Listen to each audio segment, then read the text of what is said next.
Day everyone. So today my group and I will be reporting about sensory and motor mechanisms in plants and animals.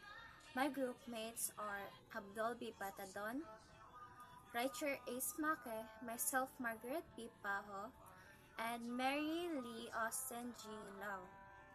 We are from the section St. Ignatius of Loyola, and we are group 7. Starting off with objectives. First, we have explained sensory and motor mechanisms of plants and animals. And we would able to identify some types of tropism. Then, we could describe neurons and identify its type and their functions. Then, we could identify types of stimuli. And lastly, we could describe and enumerate the sensory receptor cells. So after this video, you would understand the whole concept of sensory and motor mechanisms in plants and animals. Reporting about my part in sensory mechanisms in plants and animals. So, my part is sensory mechanisms in plants. The definition is plants use sensory mechanisms to detect and respond to environmental stimuli like light, gravity, touch, water, and chemicals. These responses are controlled by receptor cells, remember that, signal transductions, pathways, and hormones like auxins. So there are 5 types of sensory mechanisms in plants, which is phototropism, gravitotropism, gravitropism, zygmotropism, hydrotropism, and chemotropism. Let's start with a short definition of phototropism. Phototropism is the growth of plant parts, particularly stems, leaves, in response to light direction. It's either it would move away from the light and it would move closer to the light. Its mechanism is the blue light receptors such as phototropins detect light intensity and direction. The hormone auxin redistributes to the light-shaded side of plant, promoting cell elongation on that side.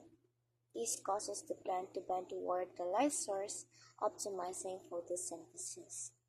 For example, a sunflower, tilting its head towards sunlight throughout the day. And it depends if the sunflower moves upward at the night and go downward.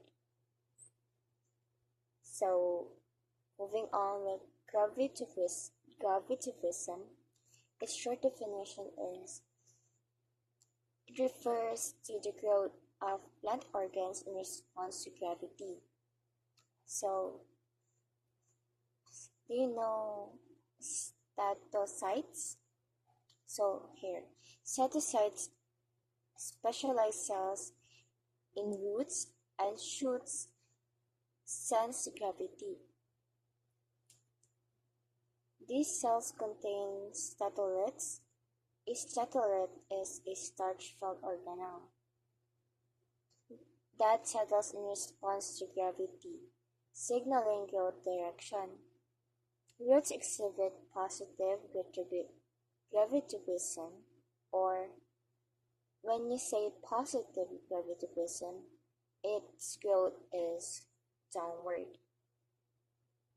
And while shoots exhibit negative tropism, or so-called growth upward, like the sunflower. And for example, we have here Corn seeds planted sidewards adjust the root and shoot growth direction after germination. So third we have plegmatropism. Its short definition is the movement or growth response to physical touch or mechanical stimulation. Mechanism. Its mechanism is it detects mechanical stress triggering a redistribution of growth hormones like auxin and ethylene. This allows plants to curl, wrap around, or recoil when touched. For example, tendrils of climbing plants such as peas wrapping around support structures. Or one of the examples here are the plant ampalaya. And we have the rapid folding of leaves in Mimosa podeca when touched, or we also call this mahiyain. We can find these everywhere in our place, but can also be found in grass fields or mountains. Third, we have hydrotropism. Hydrotropism is the growth of roots toward moisture or water gradients in the soil. Its mechanism is the root cells sense water availability and adjust the growth direction accordingly. Hormones like auxin and abscisic acid or ABA mediate this response. For example, roots of desert plants extending toward underground water resource. One of the examples here are cactus. Do you know cactus? Of course you do. So cactus are plants that have super duper long roots, especially those high ones. So the purpose of its very long roots is to gather water or sip water from underground because it's super duper hot in the desert, diba? Like, no one can survive there unless you have water. That's why cactus, when you open up a cactus, it has water inside. Then we have chemotropism. Chemotropism involves directional growth and response to specific chemical signals. Its mechanism: in flowering plants, chemical signals from ovules guide pollen tubes toward the ovary during fertilization. Molecules such as calcium, ions, and peptides play a role in directing the growth. For example, pollen tubes grown toward the ovule in flowering plants to ensure successful fertilization. So that's all from my part. Good day, everyone. I am Marilee Austin Chilao, and today I will be explaining the motor mechanisms in plants. So what is motor mechanism in plants? Motor mechanism in plants involves movements driven by specialized cells or tissues enabling to react to different stimuli. Plants respond to their environment in a variety of ways. And in motor mechanism in plants, we have two types of it. The response of an organism, usually a plant, to an environmental stimulus is called a tropism. So what is tropisms? Tropisms are directional movements where the response depends on the direction of the stimulus. And in tropisms, we have three main types of it. So the first one is phototropism. It is the movement towards or away from light. Phototropism is most often observed in plants, but can also occur in other organisms such as fungi. An example of this is auxin, a plant hormone, accumulates the shaded side of the plant, causing those cells to elongate and bend the plant toward the light. The second one is gravitropism. From the word gravity, gravitropism is a coordinated process of differential growth by a plant in response to gravity pulling on it. So the third type of tropism is thigmotropism. It is when a plant responds to touch or contact, where the plant moves toward or away from the stimulus. It is often seen in climbing plants like tendrils.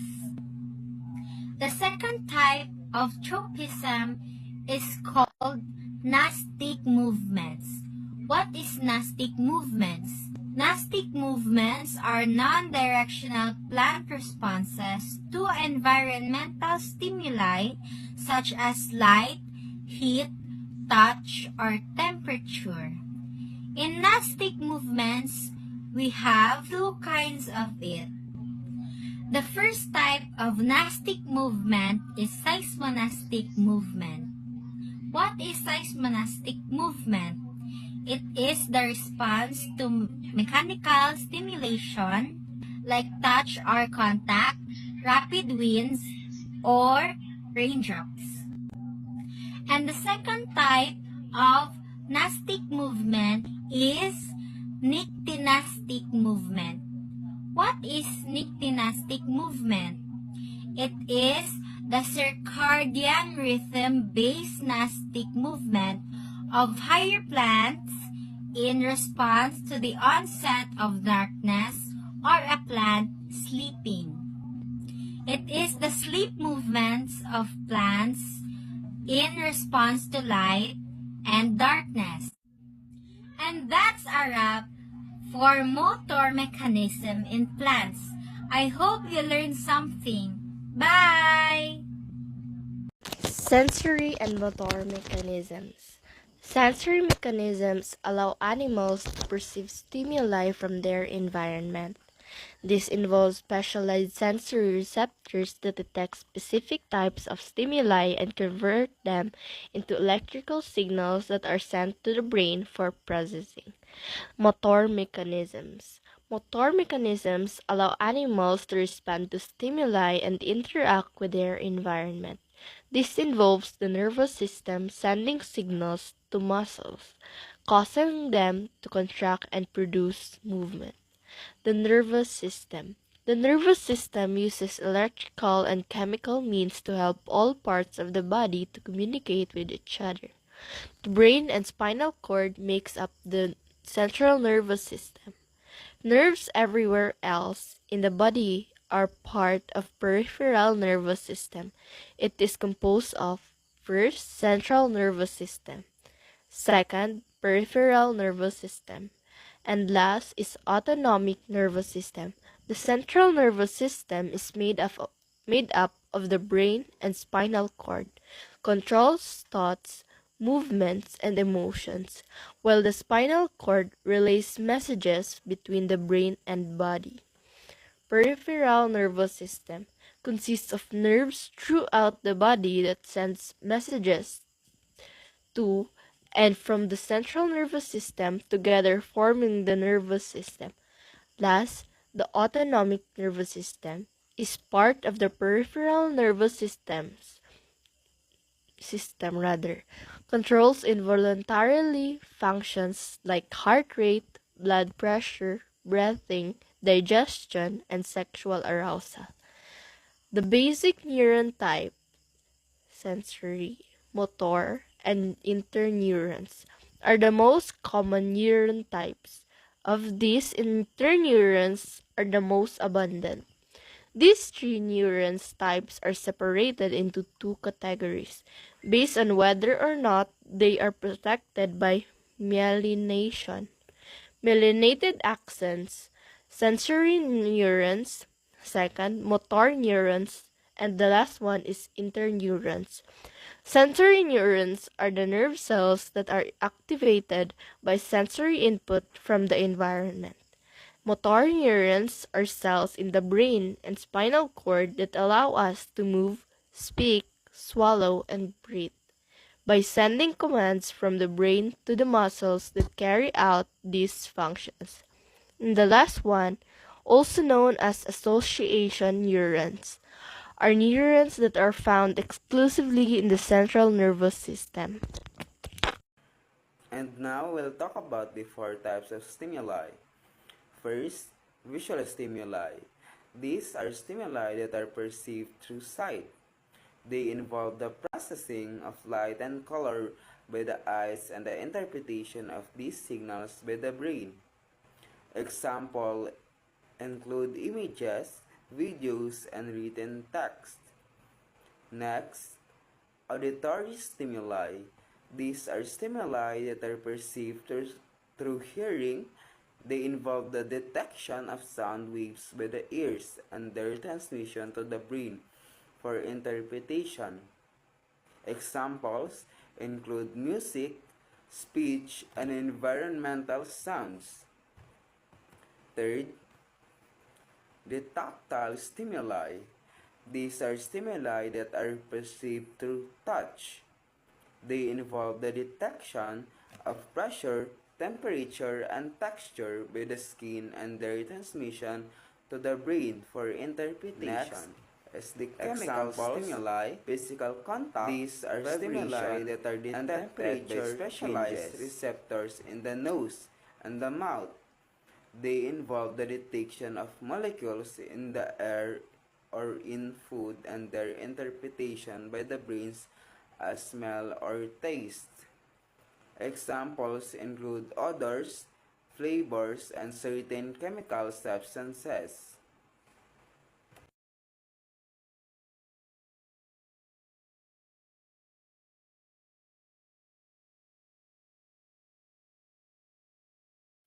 Next, we will talk about the sensory receptor cells.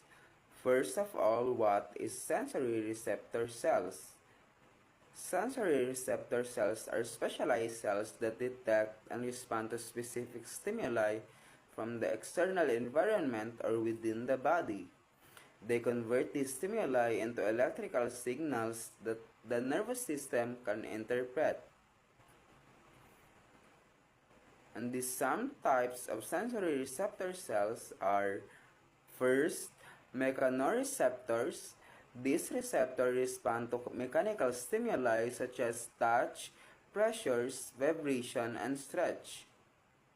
They are found in the skin, muscles, joints, and inner ear. Next, photoreceptors. These receptors respond to light. They are found in the retina of the eye and are responsible for vision. Third, chemoreceptors. These receptors respond to chemical stimuli such as taste and smell. They are found in the taste buds on the tongue and in the olfactory epithelium in the nose. Next is thermoreceptors. These receptors respond to temperature changes. They are found in the skin and other parts of the body. Next is the nociceptors. These receptors respond to painful stimuli such as heat, cold, and tissue damages. They are found throughout the body. Next is based on their location. First, exteroreceptors. These receptors detect stimuli from the external environment such as light, sound, and touch. Next is enteroreceptors. These receptors detect stimuli from within the body such as blood, pressure, body temperature, and organ stretch. And lastly, proprioceptors. These receptors detect the position and movement of the body parts. They're found in muscles, tendons, and joints. That's all. Thank you.